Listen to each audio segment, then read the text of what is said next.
सतनाम सत साहिब।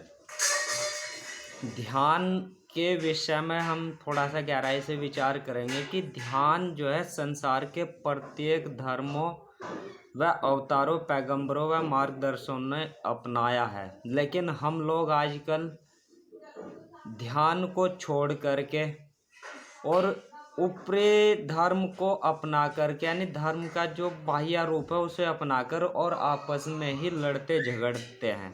लेकिन यदि गहराई से विचार किया जाए तो हम सभी धर्मों के अनुयायियों ने या संस्थापकों ने ध्यान योग को अपनाया था। तो देखिए क्या कहा, ध्यान के बिना ना हिंदू, बौद्ध, ना जैन, ध्यान के बिना मनुष्य है पशु समान, ध्यान के बिना ईसाई ना इस्लाम, ध्यान के बिना जीवन हराम। यानी जो मनुष्य जन्म का उद्देश्य है वह केवल ध्यान करके, मोक्ष निर्वाण करके, अपनी आखिरत सुधार करके, अनंत जीवन पा करके उसमें मिलना है। और यदि हमने ऐसा नहीं किया है तो हमारे जीवन बेकार हो गया है।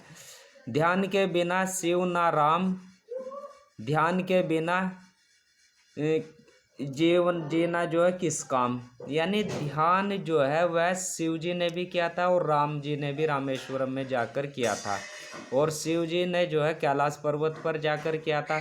और यदि ऐसा कोई व्यक्ति नहीं करता, यानी अपने जीवन में ध्यान को नहीं अपनाता है, तो वह उसका जीवन जो है किसी काम का ही नहीं है, क्योंकि मनुष्य जन्म लेने का उद्देश्य ही होता है मोक्ष को प्राप्त करना, निर्वाण को प्राप्त करना, अपनी आखिरत को सुधारना और अनंत जीवन पाना। और यह संभव होता है ध्यान योग के द्वारा। तो हिंदू, बौद्ध और जैन, इस्लाम और ईसाई धर्म में सभी ने ध्यान को अपनाया है। तो ध्यान के बिना कृष्ण ना बौद्ध, यानी ध्यान को श्री कृष्ण जी ने भी वृंदावन के जंगलों में किया था। और बौद्ध यानी तथागत गौतम बुद्ध जी ने जो बौद्ध धर्म की स्थापना की, या बौद्ध यानी गौतम बुद्ध ने भी ध्यान योग को ही किया था वाराणसी के समीप में। तो ध्यान के बिना जागता अहंकार, क्रोध, यानी यदि हम अपने जीवन में ध्यान नहीं करते हैं तो हम अज्ञानता के कारण अहंकार में और क्रोध में खो जाते हैं, जबकि इसका नाश केवल ध्यान योग के द्वारा ही संभव है और दूसरी कोई विधि इस संसार में नहीं है अहंकार व क्रोध को खत्म करने के लिए। ध्यान के बिना जैन ना संत, या नहीं तो जैन धर्म के जो तीर्थंकर है वह भी ध्यान, उन्होंने भी ध्यान ही किया है।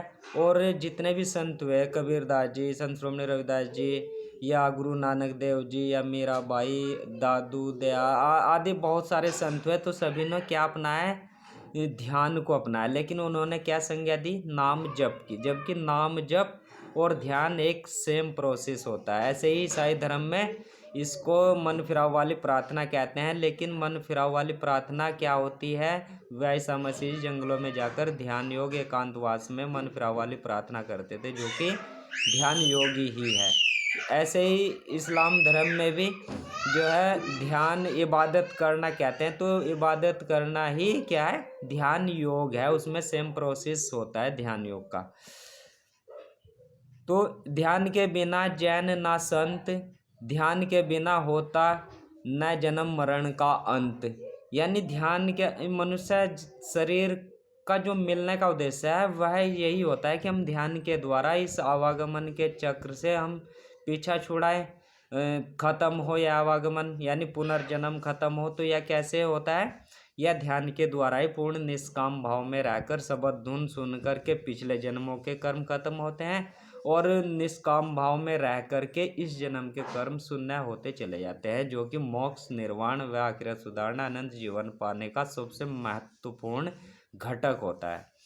ध्यान के बिना कबीर, रैदास ना मीरा, यानी सभी ने ध्यान किया है। ध्यान के बिना जन्म मरण, ध्यान के बिना जन्म गवाया हीरा, यानी ध्यान के बिना जो है जो हीरे जैसा जन्म है इसका कोई मूल्य नहीं है, यह बहुत ही मुश्किलता से और दुर्लभता से मिलता है।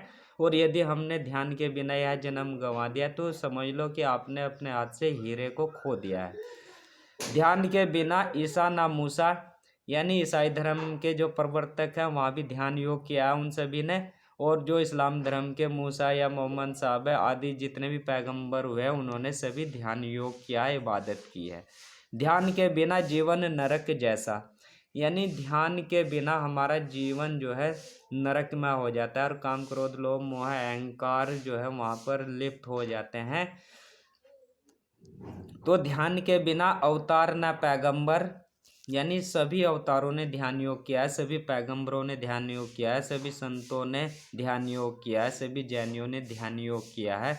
तो ध्यान के बिना मार्गदर्शक ना दिगंबर, यानी सभी ने क्या किया है, ध्यान योग किया है। ध्यान के बिना धर्म को छोड़ा क्यों, ध्यान के बिना शास्त्रों को निचोड़ा क्यों, यानी हम लोग ध्यान के बिना ही धर्म का प्रचार कर रहे हैं कि आइए इतने का प्रसाद चढ़ाइए और अपने मन्नतें मांगिए और यही धर्म है।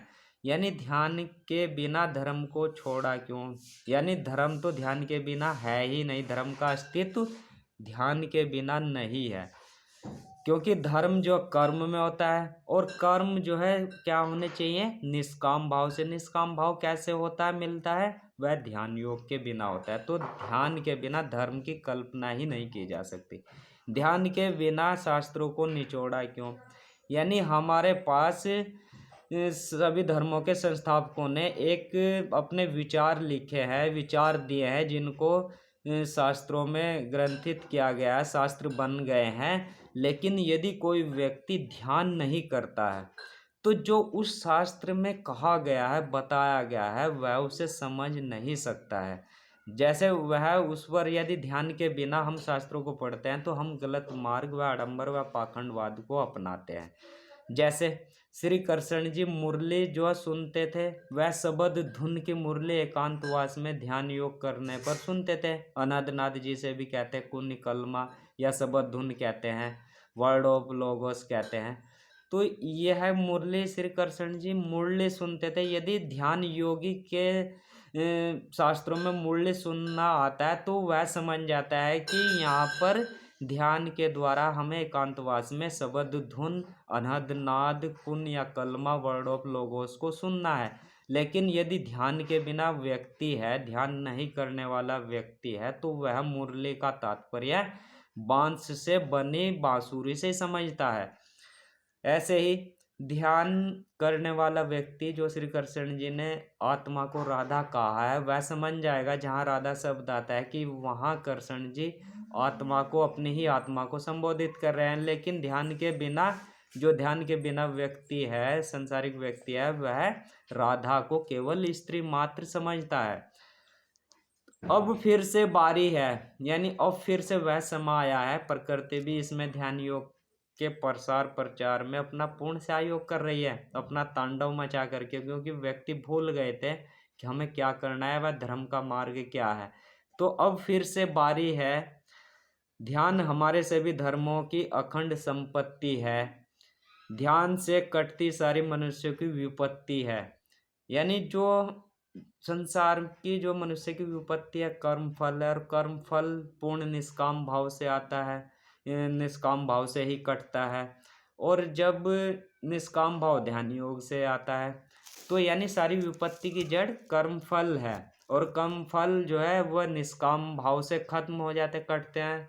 तो हमें ध्यान करना बहुत ही आवश्यक है यदि हमें अपनी विपत्ति, आवागमन व जन्म मरण के चक्र से पीछा छुड़ाना है। ध्यान सभी को करना जरूरी है, ध्यान करना हम सभी की मजबूरी है। इसके अलावा संसार में मोक्ष, निर्वाण, आखिरत सुधारने का, अनंत जीवन पाने का कोई रास्ता नहीं है, कोई तरीका नहीं है। कुछ लोग कहते हैं कि अलग अलग तरीके, लेकिन नहीं, ध्यान के बिना कोई भी रास्ता वहाँ तक नहीं जाता है।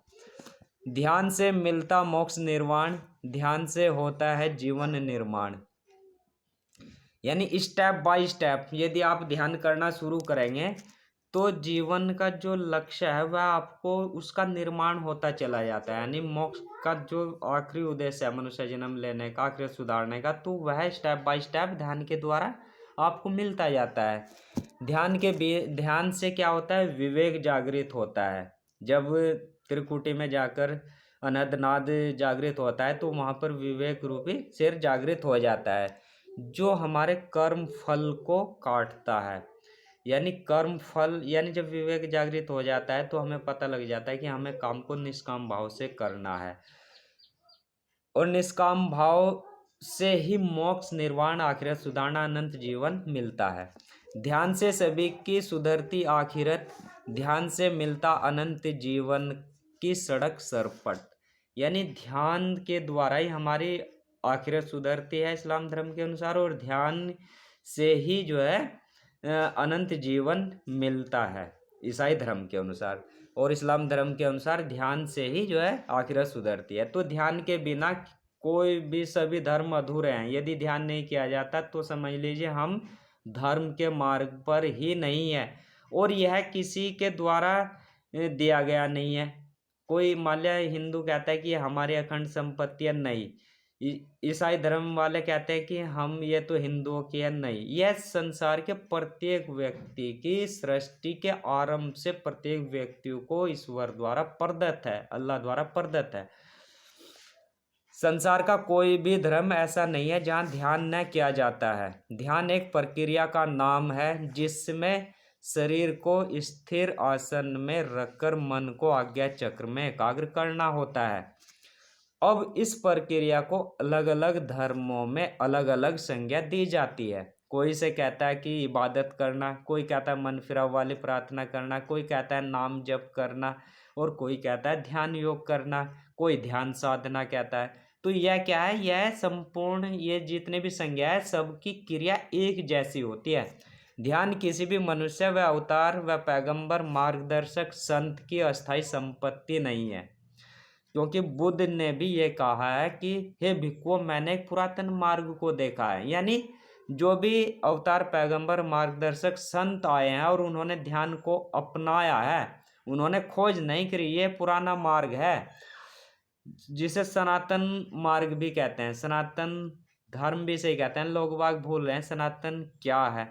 तो बल्कि यह तो प्रकृति प्रदत्त सृष्टि के आरंभ से ही है, और उपरोक्त महापुरुषों ने इसे केवल अपनाया है, और अपनाकर अपने स्वयं का, अपने मनुष्य जन्म मिलने का जो आखिरी उद्देश्य है उसे प्राप्त किया है। मोक्ष, निर्वाण, अनंत जीवन व अपनी आखिरत को सुधारा है, वह पाया है। तो हम सभी लोग इस ओर बढ़े, और ध्यान के बिना यदि हम रह गए तो समझ लीजिए अपना हीरे जैसा जन्म गंवा दिया है।